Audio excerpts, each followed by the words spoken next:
Sa number 5, nagpanugyan ang Bacolod City Police Office sa mga gun owners sa syudad nga wala pa makarenew sa ilang license to own and possess firearms nga isurrender anay sa kapulisan ang ilang mga pusil.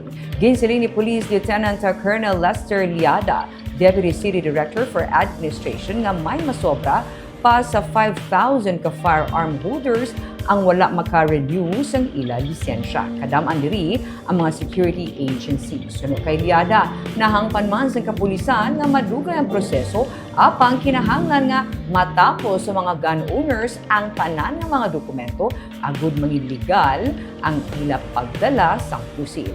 Nagapadayon man ang Upland Katok Program sang kapulisan agud matap ng illegal nga pagpanag-iya sang pusil.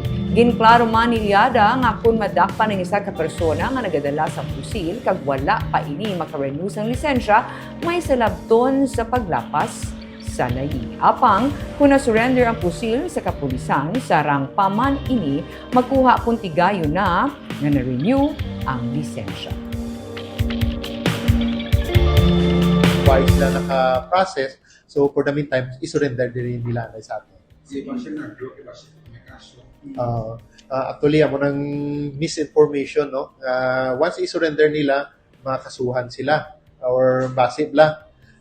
But then, ang aton diri sa kampanya nato, no? This is for the security man sa aton nga community. And we assured them that once they surrender that firearms, for safekeeping na siyang status, hindi na sa siling they will be charged for violation of R 18591. Sa mga programa po para ma-maingan yung po